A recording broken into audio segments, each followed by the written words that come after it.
19वां श्लोक। आइए।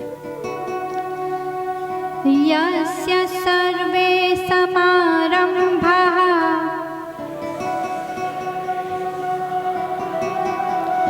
कामसंकल्पवर्जिताः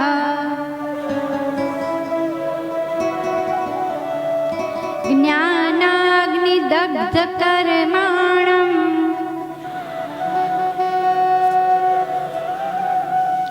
तमाहुः पंडितं बुधाः।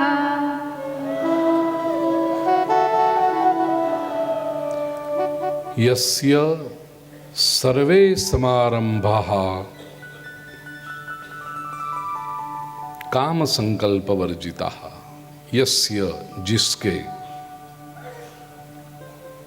सर्वे समारंभाः सारे जो समारंभ हैं,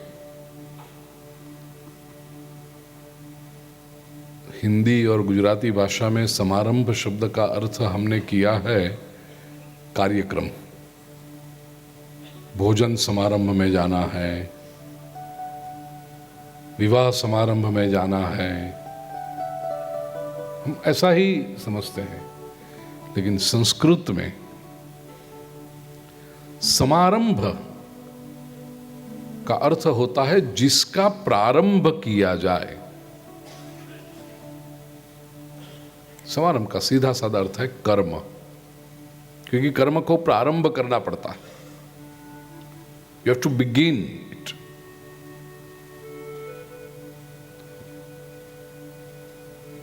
यस्य सर्वे समारंभाः काम संकल्प वर्जिताः। श्री कृष्ण कहते हैं जिसके सारे कर्म कामना और संकल्प रहित हैं,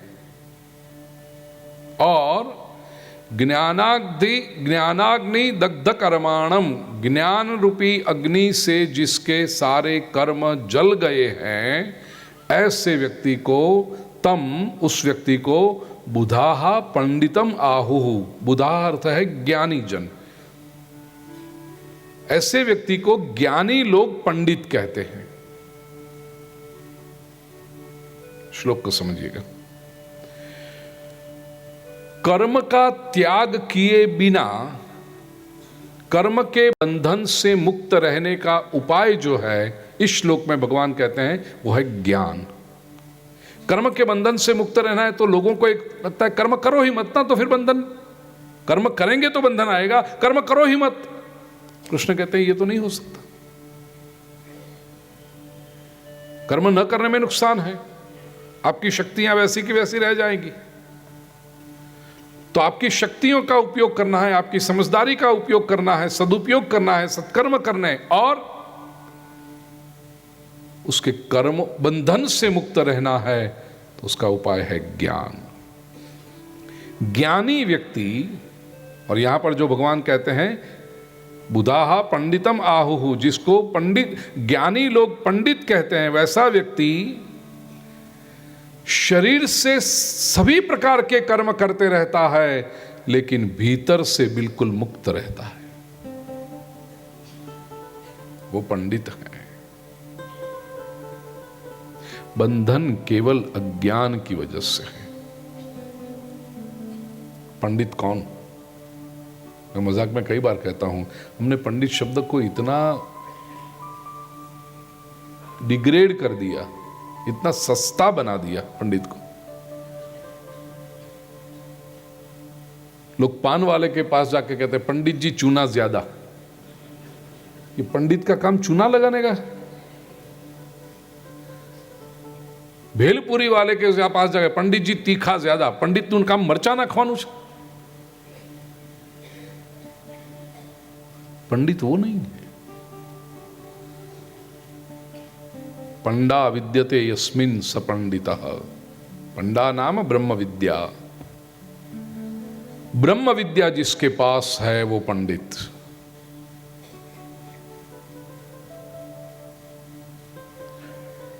जिसे ज्ञान का सीधा साक्षात्कार है, सत्य के साथ जिसका सीधा संबंध है, स्पष्ट वक्ता है। जो आपके गुण होंगे वो भी स्पष्ट बताएगा, आपकी मर्यादा होगी उसको भी स्पष्ट बताएगा। ये पंडित है।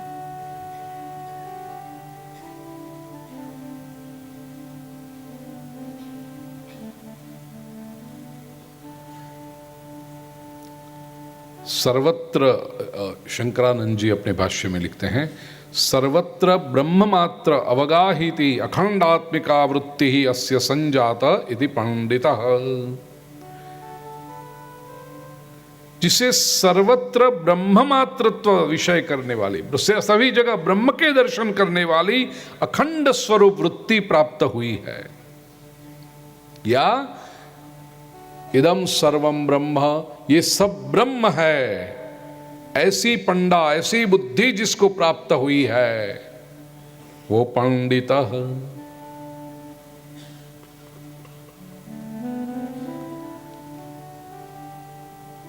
कैसे हैं ये लोग, इसके लक्षण क्या है? यस्य सर्वे समारंभा काम संकल्प वर्जिता। सारे जो समारंभ कर्म शुरू करता है उसमें न कामना होती है न संकल्प होते। काम किसे कहते हैं? क्रिया के प्रति कारण वो है काम। क्रिया शुरू क्यों हुई? कोई इंटेंस इच्छा है, कोई तीव्र इच्छा है, इसलिए क्रिया शुरू हुई। तो क्रिया का कारण है काम और काम का कारण है संकल्प। काम संकल्प वर्जिता। पंडित इन दोनों से रहित है।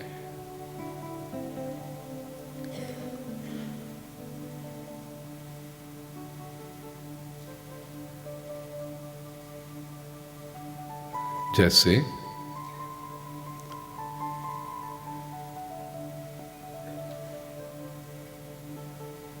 वो हमेशा समझता है कि पूरा जीवन जो है ना,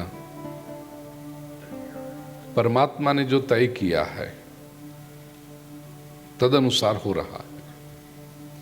अस्तित्व की एक विराट योजना है, तदनुसार मेरा जीवन चल रहा है। जीवन में सुख आते हैं तो भी वही लगता है उसको, काम संकल्प वर्जिता। और जीवन में दुख भी आते हैं तो काम संकल्प वर्जिता। हमारा क्या है पता है? सुख हम समझते हैं बिना काम और बिना संकल्प के आएगा नहीं, क्योंकि सुख के लिए तो संकल्प करना पड़ता है। नई गाड़ी लानी है, महंगी वाली गाड़ी लानी है, ये संकल्प हुआ। फिर उसके लिए प्रयत्न शुरू करो, मेहनत शुरू करो, तब जाकर 6 महीने, साल, 2 साल में आएगी। तो यदि काम संकल्प न होता तो ये सुख का साधन कैसे आता? हम क्या समझते हैं? सुख काम और संकल्प से निर्माण होते हैं और दुख नहीं, वो तो भगवद इच्छा। धार्यु धरणी धरनु था। इतना आपने सुखी होने का प्रयास किया, फिर भी दुख क्यों आया? बलीयसी केवलम ईश्वर इच्छा।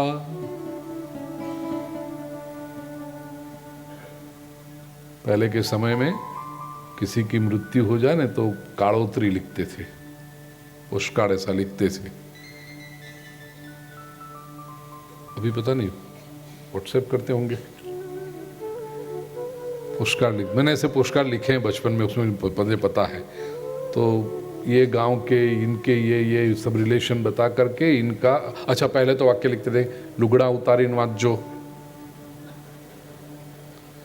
अच्छे पत्र हो तो उसके ऊपर श्री सवा या राम या ओम ऐसा लिखते हैं, लेकिन ये जो पत्र होते हैं उसमें ऐसा नहीं लिखते, ऊपर वो नहीं होता। ये मुझे बड़ों ने सिखाया था कि ये पत्र लिखने 150-200 पोस्टकार लेके बैठते थे सब लिखने के लिए, तो ऊपर ये श्री और ये सब नहीं लिखते। अशुभ, जो अशुभ ऐसा लिखते। फिर इनकी मृत्यु हुई है लिख के फिर अंतिम वाक्य होता था, ईश्वर ने जे गम्यू ते खरूं। मतलब कोई बड़े वृद्ध की मृत्यु हो जाए तो ऐसा लिखते थे, ईश्वर ने जो जीवन में दुख आया तो वो ईश्वर को पसंद था। हम आश्वासन भी लेते हैं तो कैसे लेते हैं, अरे भगवान की इच्छा, हमारे हाथ में क्या है। बड़ी चालाकी करता है मनुष्य, सुख को अपने हाथ में रखता है और दुख की जिम्मेदारी भगवान को दे देता है। कि उसमें काम संकल्प नहीं होते, कहेंगे नहीं, कोई थोड़ा ही ऐसा कहेगा कि चलो भाई 5 दिन के बाद जरा एक बीमारी आ जाए तो अच्छा है थोड़ा सा। उसकी तो कोई संकल्प नहीं करता, उसके लिए कोई प्रयत्न नहीं करता, फिर भी आ जाती। पंडित व्यक्ति समझता है कि जैसे दुख के लिए हम ये मानते हैं कि ईश्वर की इच्छा से होता है, ऐसे जीवन में जो सुख भी आता है वह भी ईश्वर की इच्छा से। सब कुछ छोड़ दिया उसने, तब कहते हैं कि वो पंडित हुआ।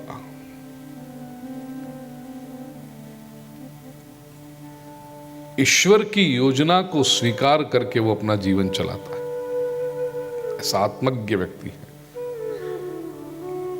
पंडित शब्द बड़ा प्यारा है। हमारे शास्त्रों ने कहा, तत्वज्ञ सर्वभूतानां योगज्ञ सर्वकर्मणां उपायज्ञ मनुष्याणां एतत् पंडित लक्षणम्।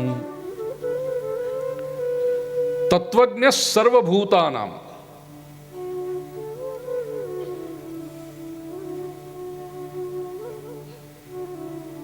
जीव मात्र के तत्व को जो जानता है,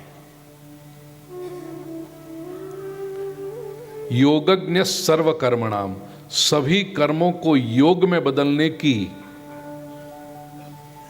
समझदारी जिसके पास है, उपायज्ञ मनुष्याणाम, मनुष्य के जीवन में जो भी संजोग विजोग सुख दुख आ सकते हैं, वो सभी का उपाय जो जानता है उसे कहते हैं पंडित। जो सभी कर्म को योग में बदल सके।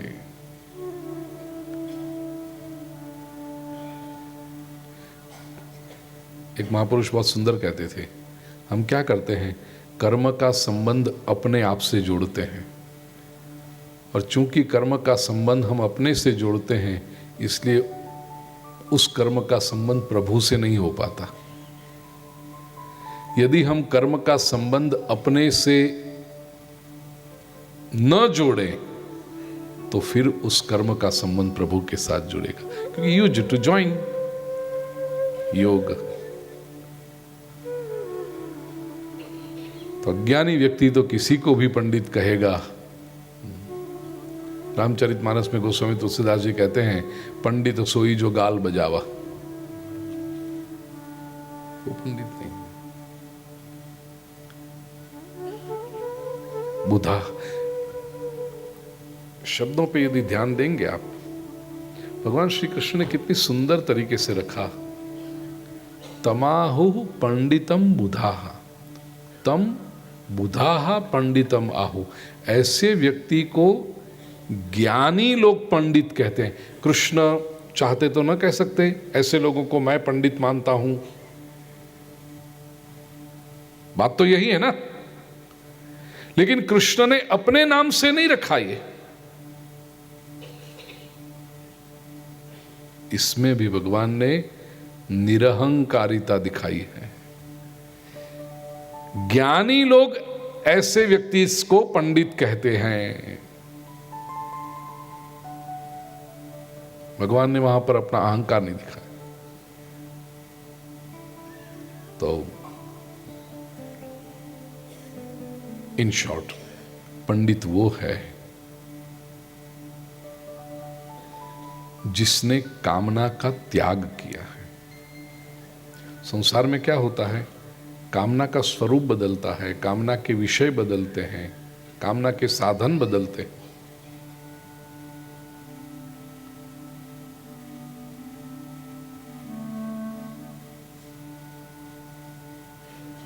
संसार का सुख संसार की सुविधाओं के पीछे जो पड़ा है उसे हम कामी कहेंगे,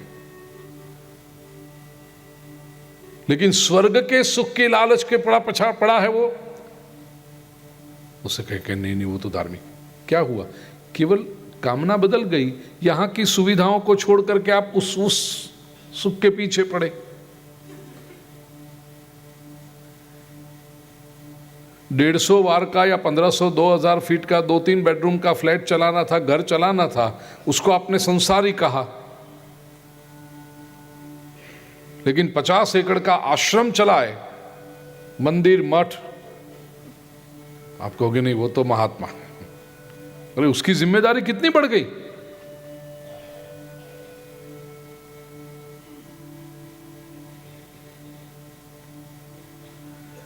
परिवार के 5 लोग थे, उनकी जिम्मेदारी निभाना संसार कहा गया, लेकिन उसे छोड़कर शिष्य वृंद के पीछे, और बड़े सीधे शब्द में कहूं चेला चेली के पीछे जो आसक्त हो गया, उसको मैनेज करने में और वही जमात खड़ी करने में लग गया। केवल कामना बदल गई और कुछ नहीं हुआ। और कंधा बदलने से वजन कम नहीं होता। कोई बड़े व्यक्ति का निधन हो जाए ना, तो उसकी अंतिम यात्रा में जाने वाले बहुत लोग होते हैं। 2-5 हजार लोग इकट्ठे हो जाते हैं अंतिम यात्रा में। उसको कंधा देने के लिए भी बहुत लोग आते हैं, जरा मैं आऊं। और एक बार जरा 10 सेकंड के लिए भी आपने कंधा दे दिया, उतने में तो स्मशान आ जाता है, क्योंकि इतने सारे लोग कंधा देने के लिए आते हैं। लेकिन कोई सामान्य व्यक्ति की मृत्यु हो तो उसकी अंतिम यात्रा में ज्यादा लोग नहीं आते, मुश्किल से 5-15 लोग होते हैं। और उसमें भी वो जो जिसका निधन हुआ है वो व्यक्ति हट्टा कट्टा हो, जो हालत होती है इन लोगों की, जो उठा रहे हैं अर्थी, क्योंकि मिलजुल के 15 लोग हैं, स्मशान तक ले जाना है। श्री राम कंधा दुखता है। 2 मिनट 5 मिनट हुए, इधर उधर दिखता है, कोई आता है चेंज करने वाला, वो भी कोई नहीं आता। अब जो गिच पकड़ा है उसको तो, और वहां तो कह नहीं सकते कि आ जरा ले, तू भी लाभ ले। यहां पर सामने से कोई आए तो ठीक, नहीं तो कह नहीं सकते आप। આપણામાં તો એવું કે લઈને જતા હોય ત્યારે પાછળ જોવાય नहीं, पीछे वाला आगे आए तो ठीक, आप तो पीछे देखोगे नहीं। श्री राम कंधा दुख रहा है, दाहिना कंधा दुख रहा है, क्या करता है वो, उसको उठा के बाएं कंधे पर ले लेता है। दाहिने कंधे से बाएं कंधे पर लेता है, तब थोड़ी क्षण के लिए लगता है हाँ अच्छा लगता है, लेकिन 5 मिनट में बाएं कंधा भी दुखेगा, फिर से दाएं पे ले लो। कंधा बदलने से वजन कम नहीं होता, केवल भ्रांति होती है कि ठीक हो। कामना बदलने से जीवन का लक्ष्य तय नहीं होता। एक भ्रांति होती है कि हाँ हमारी तो कामना बदल गई, हम कोई परिवार में आसक्त नहीं है, लेकिन तू आश्रम में आसक्त है, उसका क्या? परिवार में जब था तो तेरी महीने की आवश्यकता कम थी, अब तुझे इतना बड़ा आश्रम चलाना है, तेरी आवश्यकता कितनी बढ़ गई।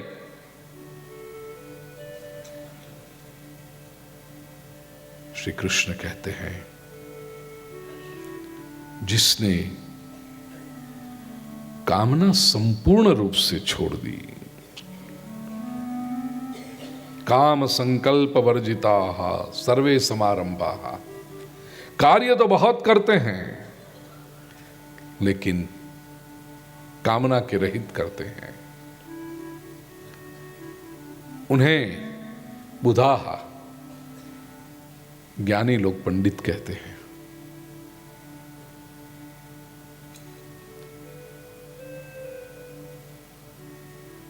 सात दिन जो है ना हमारे हफ्ते के, जब छोटे थे, मेरी शायद 19-20 वर्ष की आयु में मैंने हरिभाई कोठारी के पास से सुना था ये कि हमें बचपन में सिखाया जाता था हफ्ते के दिन याद रखने के लिए गुजराती में रवि पछी तो सोम छे, त्रीजो मंगलवार, चौथो बुध गुरु, पांचमो छठो शुक्रवार, शनिवार छे, सातमो छेल्लो वार गणाए, एम एक अठवाडिયું 7 વારનું થાય सिखाया जाता। लेकिन उस पर चिंतन करेंगे तो ये 7 वार के नाम भी जो रखे हैं ना, बड़ी बुद्धिपूर्वक रखे हैं। बुधाहा जो शब्द है उसके ऊपर बात करो। जिसके जीवन में रवि सूर्य का तेज है, ज्ञान का तेज है, और ज्ञान के तेज के साथ जिसके जीवन में चंद्र, सोम का अर्थ है चंद्र की शीतलता है, क्योंकि कभी कभी होता है ज्ञान का तेज बहुत है लेकिन आप समीप नहीं जा सकते, आग बरसाते हैं। जिसके जीवन में सूर्य के तेज के साथ चंद्र की शीतलता है और उसकी दृष्टि मंगल है, उसे बुध कहा जाता है, वो ज्ञानी व्यक्ति है। और ऐसा बुध पुरुष जिसको गुरु के रूप में मिला, આપણે ગુજરાતીમાં કહે ને એના જીવનનો શુક્રવાર વળે, उसका जीवन सार्थक हो, और उसका जिसका जीवन सार्थक हुआ उसको शनि मंगल राहु केतु जैसे कोई ग्रह नड़ते नहीं, उसका जीवन धन्य हो गया। बुधा ज्ञान समन्विता बुद्धमा हो पंडितम बुधा। और अंतिम देख लें, ज्ञानाग्नि दग्ध कर्मा, जिसने कर्मों को ज्ञान रूपी अग्नि से, दग्ध शब्द के 2 अर्थ होते हैं। दग्ध का एक अर्थ होता है जला देना, और दग्ध का दूसरा अर्थ है शेकी ले, क्या कहते हैं उसको, सेकना। सेकना हिंदी में क्या कहेंगे, भुनना। रोटी को भूनते हैं, अच्छा, सेकना भी कहते। अपनी लाइन नहीं ना, એટલે तकलीफ पड़े थे। जो लाइन नहीं होती वो शब्द कहां से लाए फिर। सेकना, बीज जब भून दिए जाते हैं, कामना के बीज, तो फिर उसमें से कुछ वासना निकलती नहीं, अब वो कामना निर्दोष हो जाती है। समय का अभाव इसलिए मैं वो प्रसंग में पूरा जाता नहीं, लेकिन श्रीमद् भागवत के 10वें स्कंद में चीरहरण लीला में प्रभु ने यही कहा है। चीरहरण लीला जो है वो कामना का हरण है। जो कामना प्रभु के पास चली गई वो भून दी जाती, फिर वो उगेगी नहीं। ज्ञान से जिसके कर्म दग्ध हो गए, अब कर्म में से दोष चले गए, तो तमाहु पंडितम बुधा, वो पंडित है। कितनी सुंदर फॉर्मूला प्रभु बता रहे हैं कि कर्म तो करना पड़ेगा, बिना कर्म किए आप रह नहीं पाओगे। न कर्म करो, तुम्हारे पास शक्ति है, बुद्धि है, समझदारी है, हाथ पग चल रहे हैं, और आपको कहा जाए सब कर्म करके छोड़ के बैठ जाओ। जैसे ये रिटायरमेंट वाली स्कीम है ना, कभी मेरी समझ में नहीं आई। 58 वर्ष या 60 वर्ष, मतलब 59 वर्ष 11 महीने तक वो समझदार था, वो एक्टिव था, और 59 वर्ष 11 महीने 29 दिन और शाम के 6 बजे हुए, अब वो इनवैलिड हो गया। बस चलो 30 नवंबर 1 दिसंबर से आप घर पे बैठो। क्यों, क्या फर्क पड़ गया उसमें? नहीं, बस वो नियम है ना, रूल। मेरी समझ में, मानव की सेवा के लिए रूल हो तो सही है, नियम, लेकिन नियमों के अनुसार मानव को चलाया जाए। मानव के लिए नियम है, नियम के लिए मानव नहीं है। कोई कोई व्यक्ति ऐसे होते हैं जो 60 की उम्र में भी इतने ही एक्टिव, इतने ही बुद्धिमान, इतने ही तरल। In fact such people can be an asset to the organisation. नहीं, नियम, बैठो घर पे, वो बेचारा रस्ट आउट हो जाएगा वहां पर, करेगा क्या?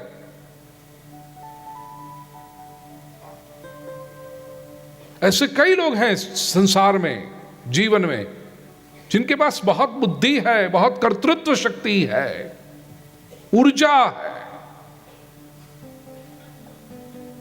क्या बिना कर्म करके बैठे रहेंगे वो लोग?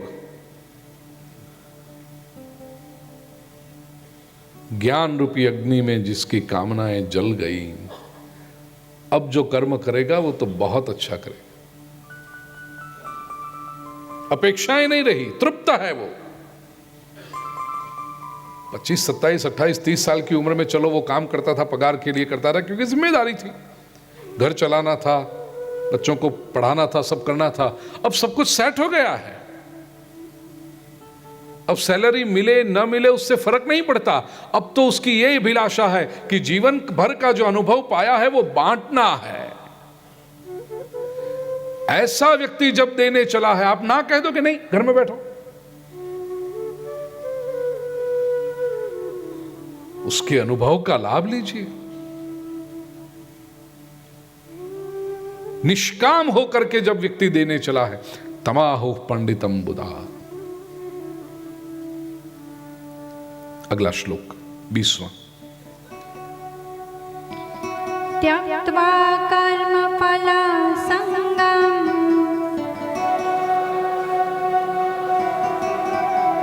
नित्यतृप्तो निराश्रयः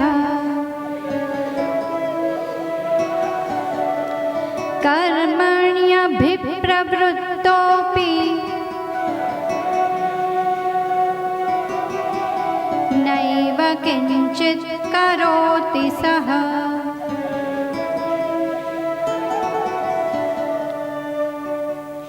कर्म फला संगम त्यक्त्वा, कर्म फल के संग को, आसक्ति को त्याग करके, निराश्रयः, आश्रय से रहित, नित्य तृप्तः, जो सदा तृप्त है, सह कर्मणि अभिप्रवृत्तः अपि, ऐसा व्यक्ति कर्म में केवल प्रवृत्त नहीं, अभिप्रवृत्त, अच्छी तरह से इन्वॉल्व हुआ है कर्म में, फिर भी किंचित एव न करोति, फिर भी वो कुछ भी नहीं करता। एक ही बात प्रभु श्री कृष्ण इतनी हमारे मस्तिष्क में डीप रूटेड करना चाहते हैं ताकि हम जीवन में कभी भूल ना पाए इस बात को। कर्म फला संगम त्यक्त्वा, कर्म फल के भोग की इच्छा का त्याग करके। दूसरा, मैं कर्म का करता हूं, ये कर्तापने का अभिमान त्याग करके।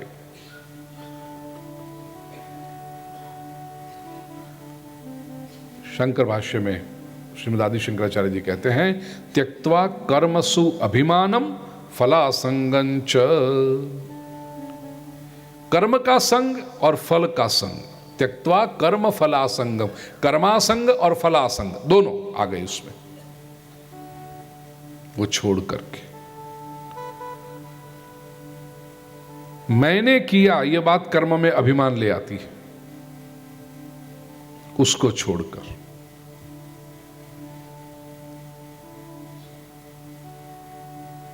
मन पूरी तरह से लगा हुआ है, शरीर पूरी तरह से लगा हुआ है, बुद्धि का भी पूर्ण उपयोग किया है, फिर भी मैं नहीं, ये कर्म नहीं। ये कैसे होगा?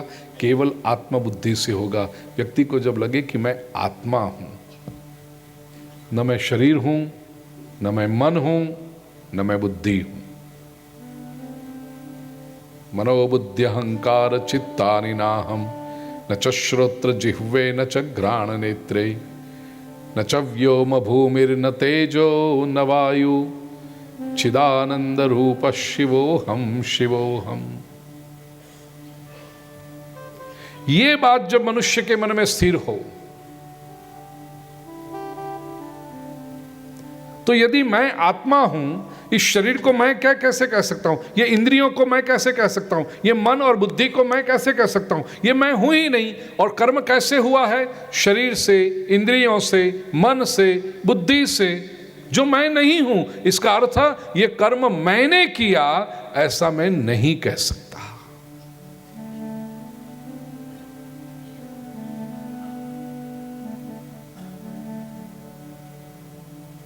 त्यक्त्वा कर्म फला संगम,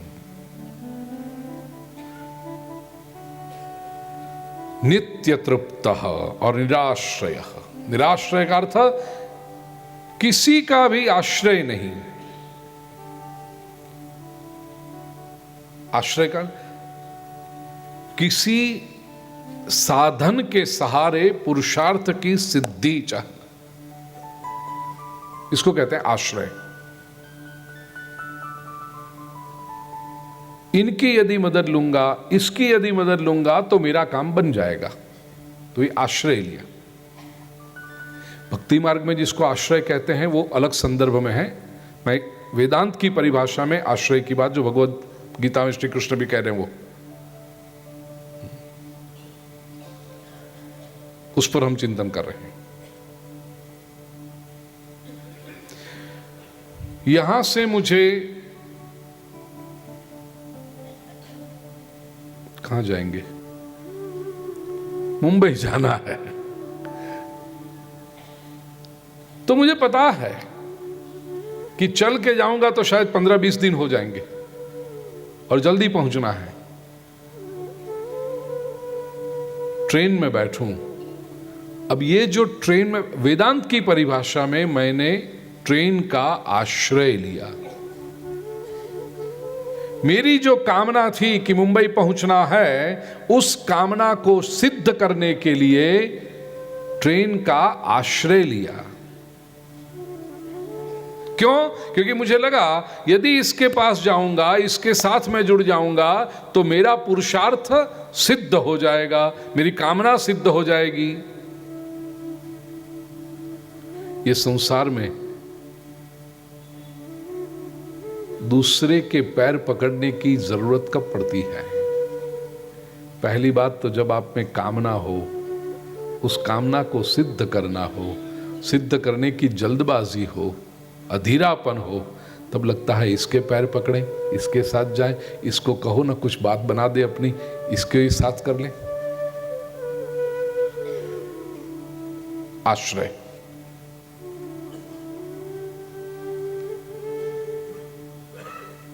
जिसकी कामना ही नहीं है कोई, तो जब कामना नहीं है तो फिर अधीरापन नहीं है।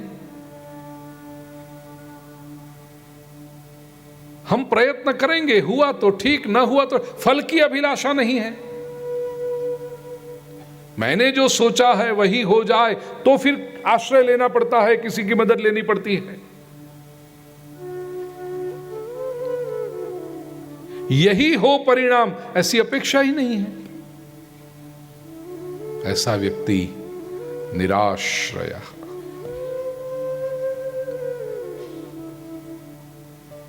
जो होगा वो ठीक, जो होगा वो प्रभु की कृपा है। उस स्थिति में जो आनंद, वो आनंद ही अनूठा है। ये सारी बातें हमें समझने में मुश्किल इसलिए पड़ती है कि हमारा जीवन ही गिनती से चलता है। इतना मिले तो ये करें, इतना किया है तो ये होना चाहिए, ये यदि नहीं हुआ तो कुछ गड़बड़ है, या तो किसी ने हमारा काम बिगाड़ दिया, व्यक्ति पर जाओगे, या तो कुछ नजर लग गई, इतना किया फिर भी नहीं हुआ, कुछ नजर लग गई, कुंडली के हमारे ग्रह ही खराब है, न जाने काली चौदस के दिन कहां कुंडाले में पग पड़ गया, या किसी ने हमारे सामने देख के नींबू काटा। ये सब गड़बड़ तब पैदा होगी जब तुम्हारी अपनी एक अपेक्षा है कि ऐसा ही होना। और संसार में सब काम लोग ऐसे ही करते, इतना प्रोग्राम्ड है हम इससे कि इस आउट ऑफ द बॉक्स यदि हमें कुछ बताया जाए कि कर्म करो टोटल इन्वॉल्वमेंट से करो, 100% एफिशिएंसी से करो, पूरी समझदारी लगा के करो, और परिणाम परमात्मा के ऊपर छोड़ दो। भला ऐसा भी कभी होता है? हाँ, और ये होता है वही सही होता है, आनंद उसी में है। ये जो ज्ञानी की मौज है ना, नैव किंचित, सब कुछ करने के बाद, कर्मणि अभिप्रवृत्तः अपि नैव किंचित करोति स, वो कुछ करता ही नहीं है। कबीर जी कहते हैं ना, मन लागो मेरो यार फकीरी में। फकीर कौन? केवल वो लुंगी कुर्ता पहनकर निकले वो फकीर नहीं। फिकर सबको खा गई, फिकर सबका पीर, फिकर की फाकी करे उसका नाम फकीर। मन मेरो लागो यार फकीरी में, जो सुख पायो नाम भजन में, सो सुख नाही अमीरी में। हाथ में लोटा बगल में सोटा, चारों दिशी जागीरी में। हाथ में लोटा है, बगल में सोटा है, और निकला है अपनी मौज में। लगता है ये चारों दिशा हमारी जागीर तो है, और क्या है? ये आनंद है। कहत कबीर सुनो भाई साधो, साहब मिलत सबूरी में, मन लागो मेरो यार फकीरी में। ये संसार का जो आश्रय है वो क्षणिक है, उससे मिलता हुआ सुख भी क्षणिक है। ईश्वर का जो आश्रय है वो परमानेंट है, और उससे मिलता हुआ, उसे सुख नहीं कहेंगे, आनंद जो है वो भी हमेशा का है। ब्रह्मानंद ही शाश्वत है। नैव किंचित करोति सः। ये संसार का सुख कैसा है पता है? विषय और इंद्रिय के संयोग से जो प्राप्त होता है वो खुजली जैसा है।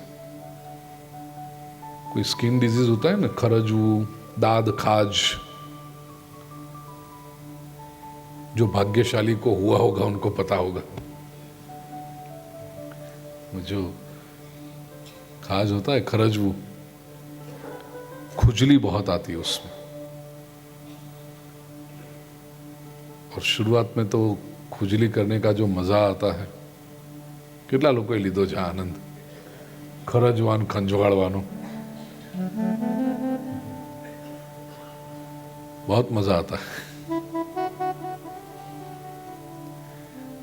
लेकिन जैसे ही खुजाते जाते हो उससे दो बातें होती है। एक तो इन्फेक्शन बढ़ता है, आपका ही हाथ से शरीर के दूसरे अंग पे लग गया तो फिर वहां होता है, और दूसरा जहां खुजाते हो वहां खून निकलने लगता है, और फिर जो जलन होती है उस समय जो पीड़ा होती है।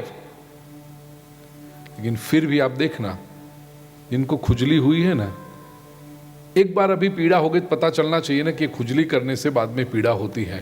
लेकिन जिनको भी ये खुजा होती है खाज, वो खुजाएंगे ही, क्योंकि वो जो जब खुजली आती है वो इतनी स्ट्रांग होती है अर्ज, वो 2 मिनट का मजा लेने के लिए फिर 5 दिन तक पीड़ा भुगतेंगे। प्रिय स्वजनों, संसार का जो सुख है वेदांती बताते हैं ये खुजली जैसा है। वो सुख की अभिलाषा में ही दुख निर्माण होते हैं, पीड़ा निर्माण होती।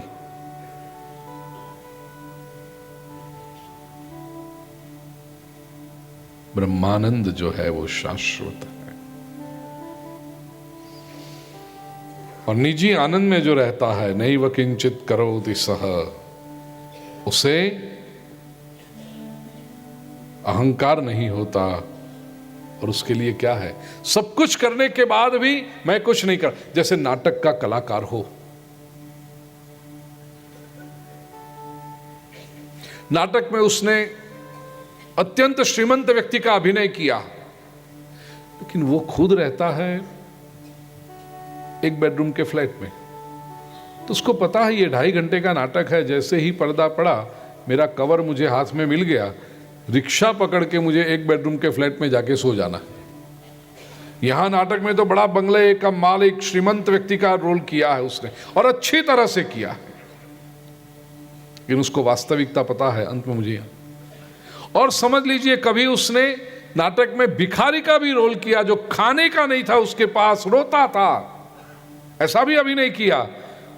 उसके बाद भी उसको पता है ये 2.5 घंटा में भिखारी का रोल करता हूं, मेरा जो मान धन है, रॉयल्टी, मेरा जो पेमेंट मिलेगा, रिक्शा पकड़ के घर पे जाऊंगा, खाना तैयार है मेरे लिए वहां। तो ये केवल नाटक है, और नाटक में अपना प्राण दे देता है अभिनय करते समय, लेकिन वास्तविकता उसे पता है। ठीक इसी तरह कर्मयोगी जो है, यहां भगवान बताते हैं, जो ज्ञानी है, बुधाहा जिसे पंडित कहते हैं, ऐसा व्यक्ति संसार के सारे कर्म अच्छी तरह से करता है, लेकिन उसको भीतर पता है मैं ये नहीं हूं।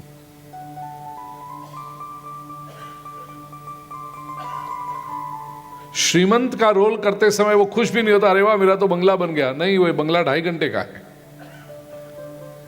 और भिखारी का रोल करते समय सर कुटता नहीं कि अरे सब मेरा चला गया, नहीं, तई मेरा है, वो कहीं नहीं गया। ऐसे जिसको पता।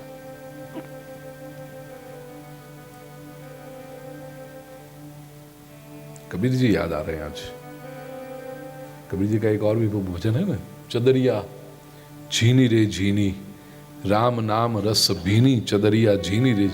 उसमें कबीर जी अंत में बहुत सुंदर कहते हैं, बड़े जतन से ओढ़ी चदरिया, और अंत में ज्यों की त्यों धर दीनी, चदरिया झीनी रे झीनी। ये कर्मणि अकर्म और अकर्मणि कर्म है। पूरा जीवन निभाया, सारे कर्तव्य अदा किए, जिम्मेदारियां निभाई, फिर भी ज्यों की त्यों धर दीनी, चदरिया झीनी रे झीनी। मानो कुछ हुआ ही। भगवान कृष्ण कहते हैं ऐसा व्यक्ति नित्य तृप्त है। क्यों नित्य तृप्त? इसलिए है क्योंकि उसके आनंद का जो स्रोत है वो आत्मा है। वो आत्मानंद ही उसे नित्य तृप्ति दे रहा है।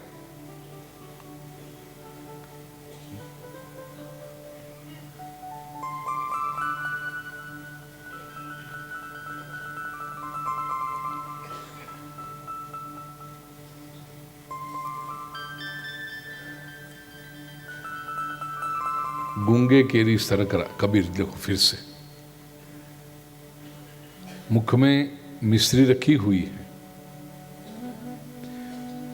20-25 लोग सब बैठे हैं, कोई अपने दुख की बात कर रहा है कि अरे आज तो भोजन बिल्कुल खराब था, दूसरा कहेगा अरे मेरे यहाँ भी दाल में नमक ज़्यादा पड़ा, तीसरा कहता है मुझे टिंडली की सब्जी बिल्कुल पसंद नहीं और आज तो टिंडली बनाई,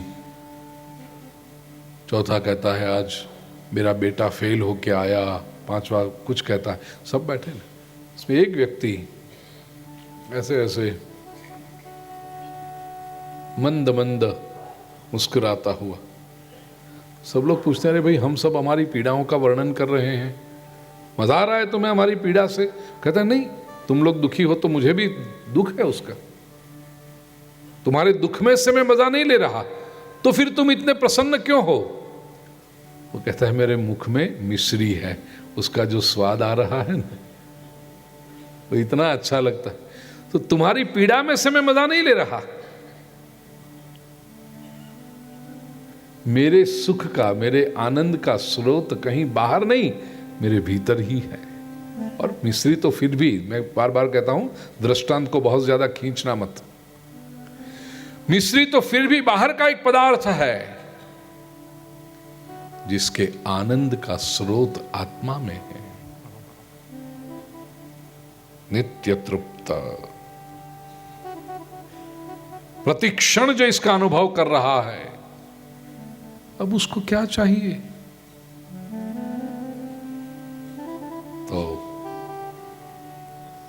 सब कुछ करने पर भी वो कुछ भी नहीं करता। ये बड़ी प्यारी अवस्था है, बहुत कुछ करते हुए कुछ न करना। कर्म किया है तो उसका फल तो मिलेगा।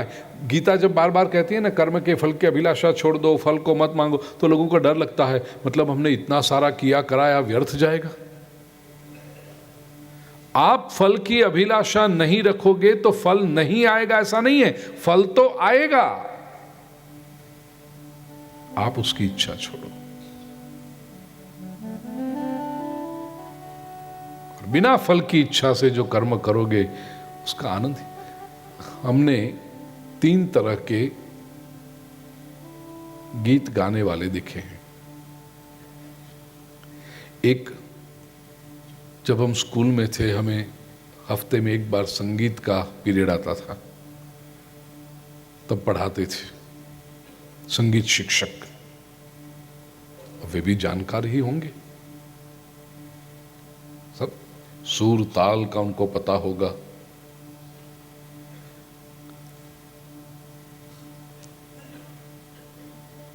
दिन में 5-6 पीरियड लेते होंगे वे भी संगीत सिखाने के। और वो जब गाते हैं तो क्यों गाते हैं? पगार के लिए। प्राइवेट ट्यूटर्स होते हैं, घर घर जाकर के संगीत सिखाते हैं, 1 घंटा इनके वहां, 1 घंटा उधर, 1 घंटा उधर। अच्छे लोग हैं, जानकार लोग हैं। वो संगीत क्यों गाते हैं? पगार के लिए। उससे ऊपर की एक स्थिति है। कुछ लोग ऐसा कहेंगे, भाई नहीं, ये नौकरी नहीं चाहिए हमको, ये ऐसा बंधन भी नहीं चाहिए कि सोमवार के दोपहर 3 बजे उसके वहां, 5 बजे उसके वहां, मंगलवार के 2 बजे उधर जाओ, शाम को 6 बजे उधर पहुंचो। ये नहीं चाहिए बंधन।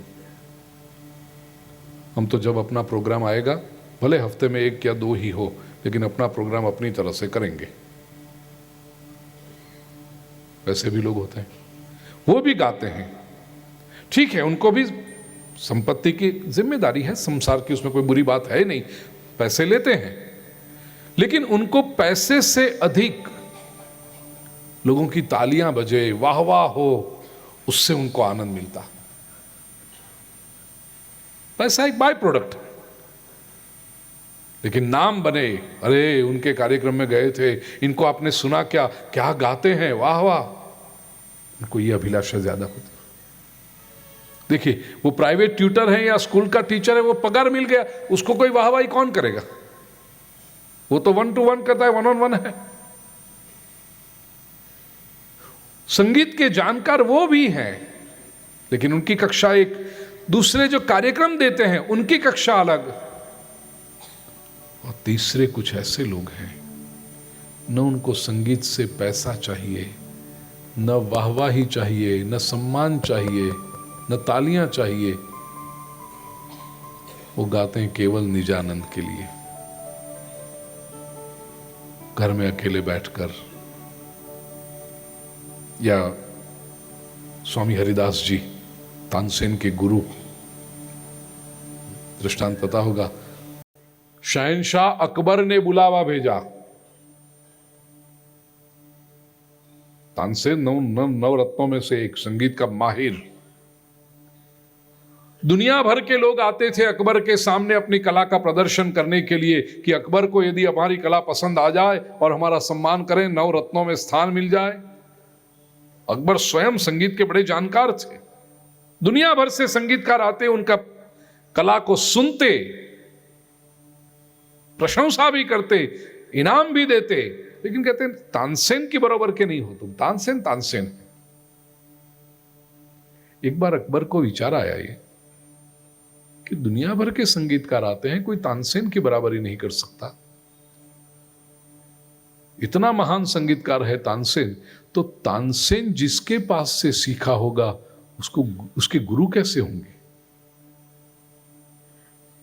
दूसरे दिन सभा में अकबर ने तानसेन से पूछा, तानसेन तुम तो महान हो ही, इतने सारे संगीतकारों को मैंने सुना दुनिया भर के, लेकिन तुम्हारी तुलना में कोई नहीं आता, तुम तो महान हो, लेकिन प्रश्न ये हुआ है कि तुमने जिसके पास से संगीत सीखा तुम्हारे गुरु कैसे होंगे। गुरु की बात जब आई तानसेन गदगद हो गया। और एक तहजीब होती है संगीतकार से, कान पे हाथ, मेरे गुरु, क्या बात, अद्भुत, मेरी तो तुलना ही नहीं हो सकती उनसे। पहाड़ जब तक देखा ना हो तब तक लगता है कि ऊंट बहुत ऊंचा है, लेकिन ऊंट जब पहाड़ के पास आता है तब पता चलता है कि ये पहाड़ और ये ऊंट। गुरु से यदि बात करने चले तो मेरे गुरु तो पहाड़ के समान है, मैं तो ऊंट हूं उनके सामने। स्वयं तानसेन ने जब इतनी प्रशंसा की तो अकबर की जिज्ञासा बढ़ गई। ऐसा है, फिर हम उनका संगीत सुनेंगे, तुम्हारे गुरु का। तानसेन ने कहा, बादशाह वो संभव नहीं। क्यों? जिंदा तो है ना। अरे मेरी उम्र उनको लग जाए, बिल्कुल जीवित, तो बुलाओ उनको, हम सुनेंगे उनका संगीत। तानसेन ने कहा, वो आते नहीं, ऐसे नहीं आते, नहीं। अरे उनको इनाम देंगे, उनकी जो भी डिमांड्स होगी सब पूरी करेंगे। कई लोग संसार में ऐसे होते हैं, उनको लगता है कि पैसा फेंको और सब हो जाता है। जीवन की उच्चतम बातें जो होती है ना, वो पैसा फेंक के नहीं होती। पैसा तो बड़ा कंगाल होता है। बुलाओ उनको। तानसेन ने कहा, वो संभव नहीं, वो नहीं आते ऐसे। कमाल, हम बुलाते नहीं आएंगे। अकबर ने कहा, लेकिन हमें उनका संगीत सुनना है। तानसेन ने कहा, एक ही बात हो सकती है। वो जब सुबह प्रातः काल में अपने ठाकुर की सेवा करते हैं तब गाते हैं, जो उनके मन में आ जाए उस वक्त सुनना है तो सुन लो, लेकिन उनको मालूम नहीं पड़ना चाहिए मेरे गुरुदेव को कि कोई सुन रहा है। वो तो सुनाते हैं केवल अपने ठाकुर को। अकबर ने कहा, चलेंगे हम, पता करें। तानसेन के गुरु स्वामी हरिदास, आज भी भारत में स्वामी हरिदास जी के ऊपर कितने संगीत के अवार्ड है। संगीत का जो उच्चतम अवार्ड है वो हरिदास अवार्ड कहा जाता है। संगीतकारों का जो सम्मेलन भी होता है तो स्वामी हरिदास सम्मेलन संगीतकारों का। इतनी ऊंची हस्ती स्वामी हरिदास।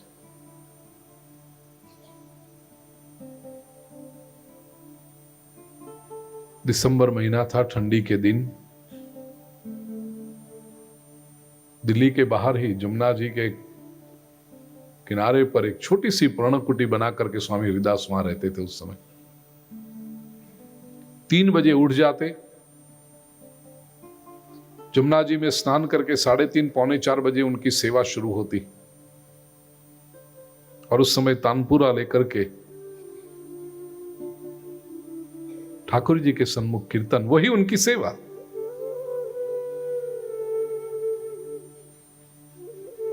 तानसेन और अकबर पहुंच गए। पर्णकुटी के बाहर छुप कर खड़े रहे, संगीत सुनते रहे। और उस दिन स्वामी हरिदास कोई करुण गीत गा रहे थे, कोई ऐसा राग।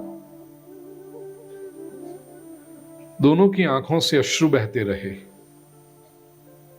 1.5-2 घंटे तक ये साधना चली। स्वामी हरिदास ने अपना तानपुरा बाजू पर रखा।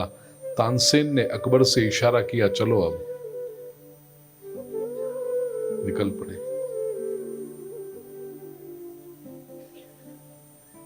अकबर की हैसियत के शहंशाह ने ऐसा छुप कर संगीत सुना हो, दुनिया में ऐसी दूसरी घटना नहीं है कोई।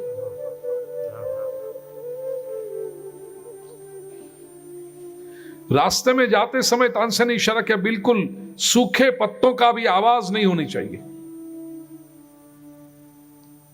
शांति से चले गए और एक प्रोटोकॉल के हिसाब से तानसेन अकबर को महल तक छोड़ने के लिए गया। महल की सीढ़ियां चढ़ते समय अकबर ने मुड़कर तानसेन से पूछा, तानसेन तुम ऐसा क्यों नहीं गाते?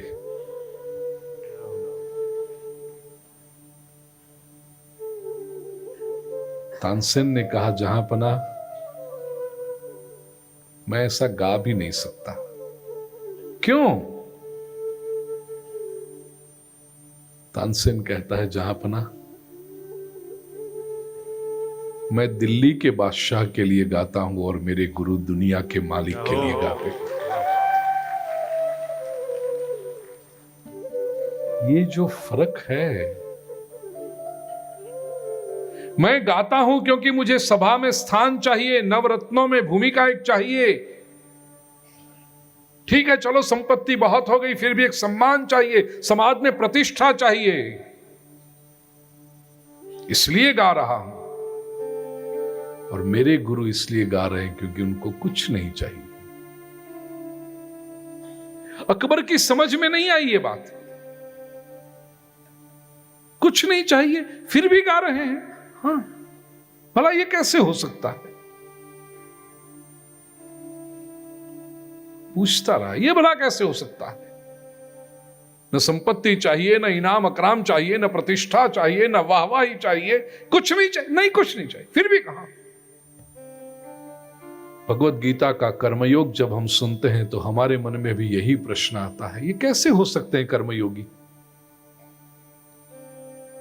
न कामना हो, न फल की अभिलाषा हो, न कर्तृत्व का अहंकार हो, फिर भी उनके कर्म श्रेष्ठ हो। हां, ये कैसे हो सकता है? न अकबर समझ पाया था, न हम समझ पाते हैं,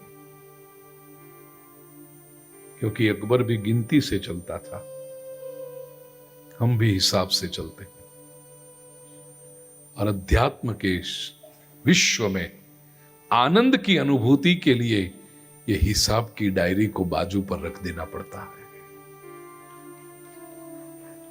और हमने कभी गिनती को बाजू पर रखा ही नहीं। हिसाब की डायरी को संभाले रखने में ही हम अपनी बुद्धिमत्ता समझते हैं। सब कुछ ठीक ठाक होना चाहिए, ये ठीक ठाक में ही ठोका ठोक हो जाती है।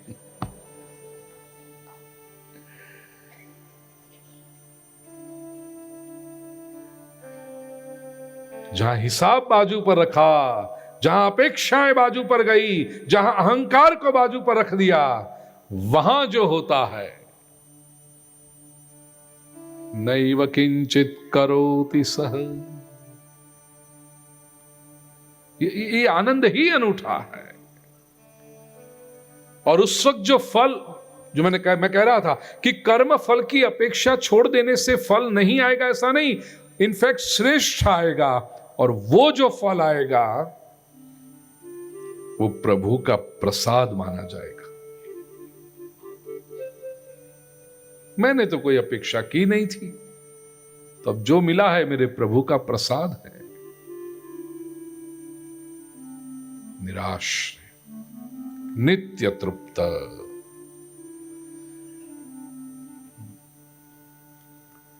कर्मण्यभि प्रवृत्तोपि नैव किंचित। प्रिय स्वजनों, ये आप सुनते तो बहुत, इतनी बड़ी संख्या में, इतने अनुशासन से, इतनी शांति से, इतनी श्रद्धा से, वर्षों वर्षों से सुनते आए हो। मैं आपको प्रणाम करूं आपकी श्रवण भक्ति को, लेकिन अपेक्षा करूं इसको आचरण भक्ति पे ले आना, इसका अभ्यास करना, भले एक छोटे लेवल पर। जैसा मैंने कहा, कुछ व्यक्तियों के साथ शुरुआत एक व्यक्ति से करना, शुरुआत आधे घंटे से करना कि आधे घंटे में निरपेक्ष कर्मयोगी बनकर जीना है। उसके आनंद की जो अनुभूति होगी वो विस्तार अपने आप होता जाएगा।